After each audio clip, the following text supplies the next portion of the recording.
Assalamualaikum warahmatullahi wabarakatuh. Alhamdulillah. Alhamdulillahilladzi khalaqa samawati wal arda wa ja'ala dzulumati nur summa alladziina kafaru bi rabbihim ya'dilun waladzi khalaqakum min nutfatin summa qadara ajalan wa ajalun sama'ida summa antum tamtarun wa huwa Allahu bis samawati wa bil ardi ya'lamu sirrakum wa jahrakum wa ya'lamu ma taksibun. Asyhadu an la ilaha illallah wahdahu la syarika lah innahu huwa ilahul wahid. Allahu la ilaha illa huwa rabbul alamin. Allahu la ilaha illa huwal hayyul qayyum. Allahu la ilaha illa huwar rahmanur rahim. Muslimin muslimat yang dimuliakan Allah, mengawali majelis kita pada kesempatan hari ini, marilah kita panjatkan puji dan syukur kehadirat Allah Ta'ala atas kenikmatan yang dilimpahkan kepada kita yang jumlahnya sangat banyak, sehingga kalau kita mau menghitung nikmat itu kita tidak akan mampu menghitungnya. Oleh karena itu kita sudah semestinya kita menghargai, mensyukuri apa yang sudah dilimpahkan kepada kita dengan mengkaji dan mendalami ayat-ayat Al-Quran dan mengikuti apa-apa yang dituntunkan melalui Rasul kita. Karena orang yang beriman harus mengikuti apa yang disampaikan oleh para Rasul. Oleh karena itu, marilah apa yang disampaikan para Rasul itu kita ikuti, kita cermati, mudah-mudahan kita memperoleh ampun dari sisi Allah Ta'ala. A'udzubillahi minasyaitonirrajim. Bismillahirrahmanirrahim. Di dalam surat ke-6 ayat 153 Allah berfirman, wa ana hadza siratim mustaqima fattabi'uhu wa la tattabi'u subula fatafarraqa bikum an sabilihi dzalikum wasakum bihi la'alakum tattaqun, yang artinya bahwa Al-Qur'an ini adalah siratal mustaqimku. Siratal mustaqim itu kalau dimaknai sebagai tuntunan adalah tuntunan yang tegak. Kalau dimaknai sebagai jalan adalah jalan yang lurus. Maka ikutilah dia Al-Quran itu, dan jangan ikuti garis hukum yang lain. Maka hal itu akan mencerai-berikan kamu dari garis hukumnya. Itulah yang Allah wasiatkan kepadamu tentangnya. Semoga kamu bertakwa. Dari ayat ini Allah mewasiatkan kepada kita melalui Nabi. Wasiat itu berupa wahyu. Isi dari wasiat itu supaya kita semua mengikuti siratal mustaqimnya Allah. Siratal mustaqimnya itu yaitu tuntunan yang tegak ataupun jalan yang lurus. Semuanya itu yang dimaksud adalah Al-Quran. Dan jangan sekali-kali mengikuti jalan yang selain Al-Quran. Kenapa demikian? Karena kalau kita mengikuti jalan yang selain Al-Quran, niscaya hanya akan mencerai-berikan kamu semuanya. Umat Islam itu menjadi tercerai-berai karena yang diikuti bukan Al-Quran. Maka Allah mewasiatkan kepada kita semuanya tentang garis hukum itu agar kita semuanya bertakwa. Bertakwa berarti mengikuti apa-apa yang dituntunkan melalui Al-Quran. Di dalam surat ke-12 ayat 108, Qul hadihi sabili ad'u ilallah ala basiratin ana wa minat taba'ani wa subhanallahi wa ma'ana minal musyrikin. Katakanlah, inilah sabilku, inilah garis hukumku, inilah jalanku. Ini kata Nabi di dalam Al-Quran, menyeru kepada Allah atas kenyataan, aku dan orang-orang yang bersamaku, dan maha suci Allah, dan tidak aku termasuk orang-orang musyrik. Muslimin yang dimuliakan Allah, Nabi Muhammad sebagai penerima wahyu, pedomannya hanya Al-Quran saja. Itu yang harus kita pahami. Lalu bagaimana dengan kita yang mengaku sebagai pengikutnya dan kita menyatakan diri sebagai yang mentaati Rasul, tetapi justru menolak kalau dianalisakan Al-Quran. Kemudian bagaimana kita semuanya akan mendapatkan petunjuk kalau dengan Al-Quran kita menolak, kalau dibacakan Al-Quran kita selalu menyanggah, selalu membantah dengan berbagai argumen. Apakah kemudian ada petunjuk selain Al-Quran? Apakah ada petunjuk di luar Al-Quran? Ini jadi pemikiran untuk kita semuanya. Bagaimana orang akan menjadi takwa kalau diberi peringatan Al-Quran justru kemudian menolak, justru kemudian membantah. Kalau orang mau memperhatikan ayat-ayat tersebut, sesungguhnya tuntunan Nabi itu adalah Al-Quran, bukan yang lain. Demikian pula garis hukumnya Nabi adalah Al-Quran. Dikatakan di dalam ayat tadi, siapa yang mengikuti selain Al-Quran maka niscaya akan terpecah-pecah.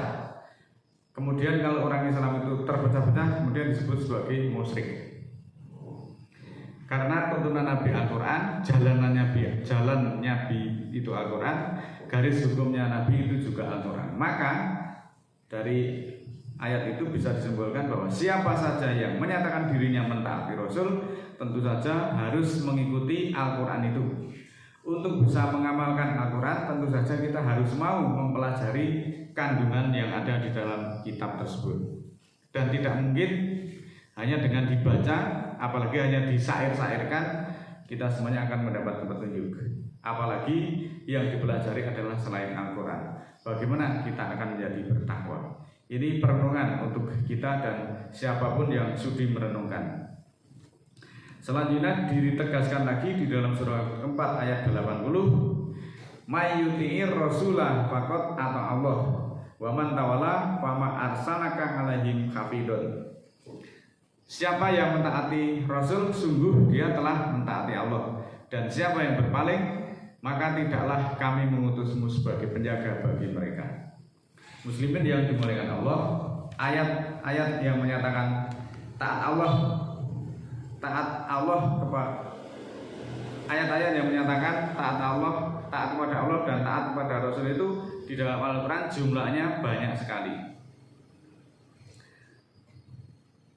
Namun demikian biasanya kata-kata taat Allah itu dipahami oleh saudara-saudara kita, kalau mentaati Allah itu berarti Al-Quran. Kemudian ada kata-kata taat Rasul. Mentaati Rasul itu kemudian disebut sebagai mengikuti hadis. Padahal Rasul itu jumlahnya banyak sekali. Apakah setiap Rasul membuat hadis sendiri-sendiri? Seolah-olah ajaran Allah itu berbeda-beda sesuai dengan yang dibawa oleh masing-masing Rasul. Saudaraku yang dirahmati Allah, tempo beberapa waktu lalu bahwa pengertian sunnah, pengertian hadis sudah kita kupas di dalam pertemuan berikutnya. Saya tidak akan mengupasnya lagi. Namun demikian kita perlu memahami dengan cermat bahwa setiap Rasul seolah-olah Rasul itu jumlahnya banyak. Apakah kemudian setiap Rasul itu membuat hadis sendiri-sendiri? Jadi seolah-olah ajaran Allah itu berbeda-beda sesuai yang dibawa oleh masing-masing Rasul. Kalau benar demikian, maka akan muncul ajaran Islam yang berbeda-beda satu sama lainnya, sehingga yang terjadi kemudian justru terpecah-pecah.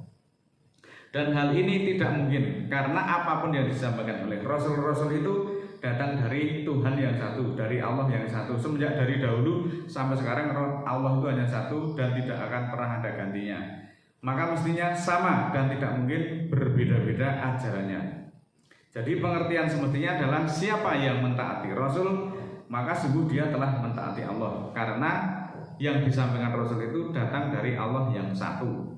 Oleh karena itu, mentaati Rasul itu tentunya mentaati apa-apa yang disampaikan Rasul yang datangnya dari Allah berupa wahyu. Apakah ada perintah Allah yang di luar wahyu? Tentu tidak ada. Kemudian sekali lagi, oleh karena itu mentaati Rasul itu tentunya mentaati apa-apa yang disampaikan oleh Rasul yang datang dari Allah berupa wahyu. Wahyunya itu namanya Al-Quran, bukan yang selain Al-Quran. Saudaraku yang dirahmati Allah, bahwa Rasul itu bukan hanya Muhammad saja. Sebelum Nabi Muhammad dilahirkan, Allah itu telah banyak mengutus para Rasul. Maka mentaati Rasul pada waktu itu sebelum Nabi Muhammad dilahirkan berarti mentaati semua ketentuan hukum yang disampaikan Rasul pada saat itu. Hal ini bisa dipahami bahwa semua ketentuan hukum Allah yang disampaikan melalui Rasul itu semuanya kandungan hukumnya adalah sama karena berasal dari Tuhan yang satu. Dan Allah itu tidak akan mungkin berbicara kepada manusia secara langsung mendatangi satu persatu. Oleh karena itu Allah mengutus yang namanya Rasul yang diutus untuk memberi kabar gembira dan peringatan. Kabar gembira untuk orang-orang yang takwa, peringatan untuk orang-orang yang membangkang agar semuanya menyadari dan kembali kepada hukum Allah satu-satunya yang ada di dalam Al-Quran, yang sampai saat ini sudah menjadi pedoman bagi seluruh manusia berupa 30 juz ayat-ayat Al-Quran itu. Mari kita pahami agar kita semuanya memperoleh petunjuk-petunjuk sesuai yang dikehendaki Allah, dan marilah kita jangan sampai mengambil hukum atau mengambil mengambil ketetapan yang selain Al-Quran, karena nanti hanya akan memecah belah kita semuanya. Marilah kita menyatukan diri, berpegang pada tali Allah semuanya, dan jangan berpecah-pecah. Mudah-mudahan Allah ridho. A'udzubillahi minasyaitonirrajim. Bismillahirrahmanirrahim. Allahumma gfirli walil mu'minina wal mu'minat al-ahya'i minhum wal amwat innaka samiyun qaribun mujibud da'wat innaka 'ala kulli syai'in qadir. Ya Allah, Ya Rahman, Ya Rahim, berikanlah keberkahan ke dalam hati kami, agar semua perasaan ingin menonjolkan diri berganti dengan cahaya dan kasih sayang-Mu, sehingga hati kami menjadi lebih lapang. Ya Allah, Ya Rahman, Ya Rahim, berikanlah keberkahan ke dalam hati kami, agar kami menyadari dan dengan mudah memberi maaf kepada siapa saja yang melakukan kesalahan-kesalahan kepada kami dengan setulus-tulusnya, sehingga hati kami menjadi semakin jernih. Ya Allah, Ya Rahman, Ya Rahim, setelah kami memaafkan kesalahan orang-orang yang telah berbuat salah kepada kami, maka berikanlah keberkahan ke dalam hati kami, agar semua rasa dendam, sakit hati, kebencian, ketidakpuasan, kejengkelan, dan semua hal-hal negatif lainnya yang disebabkan orang lain berganti dengan cahaya dan kasih sayang-Mu, sehingga kami menjadi lebih dekat dengan-Mu. Ya Allah, Ya Rahman, Ya Rahim, berikanlah keberkahan ke dalam hati kami, agar kami menyadari akan kesalahan-kesalahan kami dan yang telah kami lakukan, baik kepada-Mu maupun kepada sesama kami. Untuk itu kami mohon ampunan dengan setulus-tulusnya. Ya Allah, Ya Rahman, Ya Rahim, berikanlah keberkahan ke dalam hati kami, agar semua perasaan takut, khawatir, kecemasan, dan semua beban-beban yang ada berganti dengan cahaya dan kasih sayang-Mu, sehingga hati kami menjadi semakin tentram dan pikiran menjadi tenang.